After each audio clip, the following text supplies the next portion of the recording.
میگن اون موقعی که محتضر میخواد از دنیا برود بچه هاشو بیارید جلو چشمش محبت کنید حال محتضر آرام میشود. یه روز جد امروز جد بزرگوارت داره نگاه میکنه بمیرم یه وقتی دشمن. امام خمینی میں یہ گوہر موجود تھا کہ عزاداری کا فائدہ تو سبھی اٹھا رہے تھے، امام خمینی نے عزاداری کا مقصد بھی حاصل کر لیا. فائدہ تو سب کو مل رہا تھا، پہلے سے بھی اٹھا رہے تھے، ابھی بھی اٹھا رہے ہیں، بعد میں بھی اٹھاتے رہیں گے. اس عظیم انسان کے اندر جو ہنر تھا وہ یہ تھا کہ جو مقصد عزا تھا، عزا کو اسی مقصد تک پہنچایا، اور عزا کے بطن سے وہ فرزند پیدا ہوا جس کی خاطر عزا کا سلسلہ اتنی مدت جاری تھا. یعنی حق پرستی، حق محوری، خدا محوری. نمیدونم چی شد دیگه فرزندش امام زین العابدین. اور جنہوں نے مقصد عزاداری کو حاصل کیا ان کو ذرا سنیں کیا ہے. جنہوں نے عزاداری کو بقا دی، جنہوں نے عزاداری کو دوام دیا، جنہوں نے عزاداری کو یہاں تک پہنچایا، اور جو خود اپنے آپ کو رہین عزاداری سمجھتے ہیں. عزاداری سے کچھ لے کے بتایا، نہ صرف باتیں ہیں. اگر میں کہوں جی میرے پاس جو کچھ ہے عزاداری کی وجہ سے، آپ سوال کر سکتے ہیں کہ آپ کے پاس ہے ہی کیا؟ وہ کیا ہے آپ کے پاس جو آپ نے عزاداری سے لیا؟ لیکن ایک ایسا شخص جس کے پاس انقلاب ہے، جس کے پاس حوزہ ہے، جس کے پاس حکومت ہے، جس کے پاس قانون اسلامی ہے، جس کے پاس عدالت اسلامی ہے، جس کے پاس سب کچھ ہے، اگر وہ بڑھ کر کہے کہ ماں ہرچ داری مس سید الشہداء داریم، وہ معلوم ہوا کہ اس نے بہت کچھ لیا ہے. خود بھی اپنا محاسبہ کرو کہ آپ نے کیا لیا عزا سے ابھی تک، اور انہیں دیکھو کہ انہوں نے عزا سے کیا لیا. بس بہترین محافظ عزاداری وہ ہے کہ جس نے انقلاب سے زیادہ مقصد عزاداری سے لیا، اور اتنا عظیم مقصد لیا کہ آج ساری دنیا حیران ہے کہ یہ انقلاب برپا کیسے ہو گیا. کون سی طاقت تھی اس کے پیچھے؟ کوئی بین الاقوامی گروہ نہیں تھا جو مدد کر رہا ہو، کوئی مالی امداد باہر کی نہیں تھی، کوئی فوج نہیں آئی، کچھ بھی نہیں ہوا. شروع یہ انقلاب کس دن ہوا؟ 10 محرم کو شروع ہوا. 10 محرم کو اس انقلاب کا آغاز ہوا. یعنی عزاداری کا جلوس تھا جو احتجاجی جلوس میں بدل گیا. یعنی وہ جن کو رونا نہیں آ رہا تھا، جنہوں نے روانسی شکلیں بنائی ہوئی تھیں، جنہیں کہا گیا تھا کہ رو رلاؤ اور رونے والی شکلیں بناؤ، یہی رونے والی شکلیں یہ ایک دفعہ آپ نے دیکھا کہ احتجاج بدل گئی. یہ مٹھیاں بند ہوئیں، وہ سینے پہ پڑنے والے ہاتھ ناگہان مٹھی میں بند تبدیل ہو گئے، مکہ بن گئے، اور اپنے زمانے کی یزیدیت کے منہ پہ اور گال پہ جا پڑے، اور اس کے جبڑے انہوں نے توڑ دیے. اور یہ عزاداری سے یہ ہو سکتا ہے، بغیر عزاداری کے نہیں ہو سکتا. ہر جان سکوت کوچه ها از ترس سنگین تر شود، یک آه هم گل می کند تا شهر رنگین تر شود.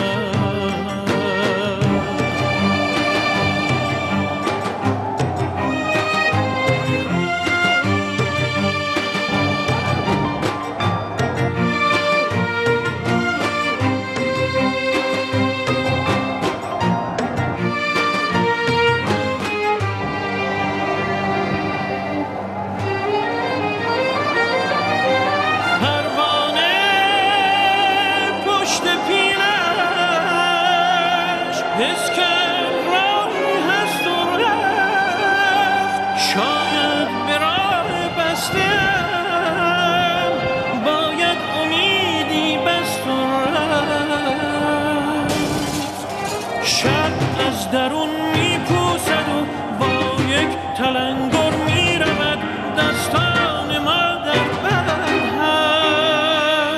دور از تصور میرود.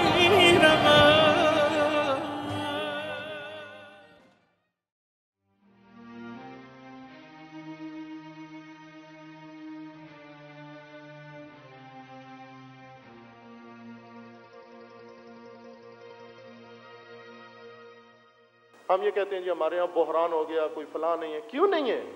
جن کے پاس عزاداری جیسی تحریک ہو، عزاداری جیسی نہضت ہو، انہیں کس کی ضرورت ہے؟ نہ کسی پارٹی کی ضرورت ہے، انہیں کچھ بھی نہیں چاہیے. جن کے پاس عزا ہے، سب کچھ تو ہے ان کے پاس، انہیں اور کس کی ضرورت ہے؟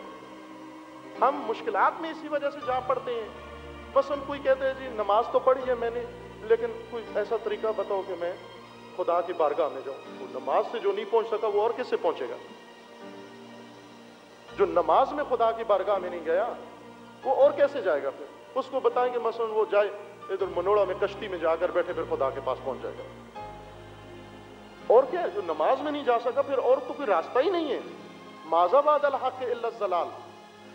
جو عزاداری کے ذریعے سے کچھ نہیں کر سکا اس کو کوئی تنظیم بنا کے دو کچھ بھی نہیں کر پائے گا، کچھ بھی نہیں کر سکتا وہ. عزاداری سب سے بڑی تنظیم، عزاداری سب سے بڑی نہضت، عزاداری سب سے بڑی حرکت، عزاداری سب سے بڑی موومنٹ ہے.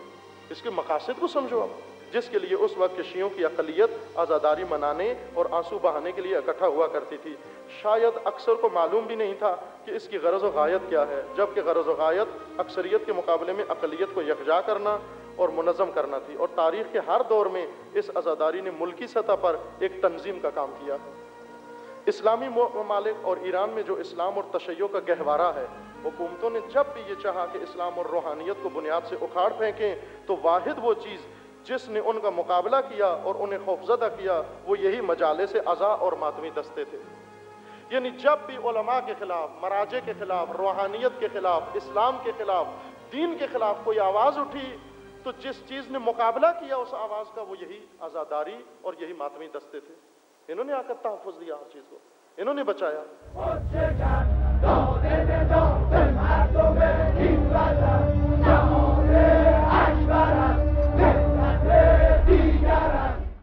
فرمایا کہ یہ مجھے اٹھا کر قم سے لے گئے تہران. راستے میں اس گاڑی میں ایک پولیس والے نے مجھ سے کہا کہ جب ہم آپ کو گرفتار کرنے آئے تو قم میں موجود ان خیموں سے ڈر رہے تھے، چونکہ وہاں پر 10 محرم کا دن تھا اور 10 محرم میں شام غریبہ کے وہ مراسم دکھانے کے لیے لوگوں کو مجسم کر کے وہ خیمے نصب کیے جاتے ہیں، پھر دکھایا جاتا ہے کہ ان خیموں میں کیسے آگ لگی. یہ پولیس والے یہ سمجھ رہے تھے کہ ان خیموں میں کوئی فوج بیٹھی ہوئی ہے، کوئی سپاہ بیٹھی ہوئی ہے. حالانکہ خالی چھوٹے چھوٹے چادروں کے خیمے صرف ایک شبیہ، جس طرح ہم شبیہیں بناتے ہیں، شبیہ ذوالجناح بناتے ہیں، شبیہ علم بناتے ہیں، وہاں خیموں کی بھی شبیہ بناتے ہیں وہ لوگ.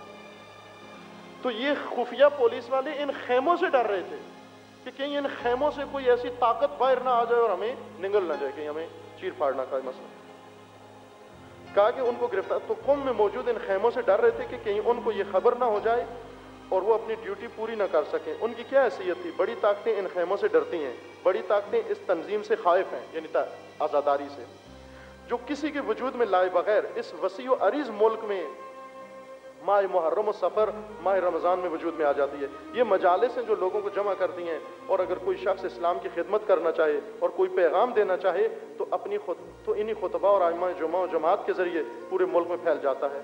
اس الہی اور حسینی جھنڈے کے نیچے لوگ خود بخود منظم ہو جاتے ہیں. امام نے دیکھیں کوئی تنظیم نہیں بنائی. انقلاب کسی تنظیم کی فعالیت کا نتیجہ نہیں تھا. ہم اس ملک میں ایک ٹیڑھے راہ پر چلتے ہیں. ہم تنظیم زدہ ملک ہیں، تنظیم زدہ قوم ہے، تنظیم زدہ ملک ہے ہمارا. ہم یہ سمجھتے ہیں کہ تنظیم ہمارے اصول دین میں سے چھٹا اصول دین ہے. اس حد تک اعتقاد راسخ ہو گیا ہمارا. یہ تنظیم نہیں ہے تو پھر تو سمجھو ہم پتہ نہیں بہشت میں بھی جائیں گے یا نہیں جائیں گے. نماز نہ پڑھے پرواہ نہیں ہے، لیکن تنظیم نہیں ہوئی جس دن سمجھو کچھ بھی نہیں ہوا.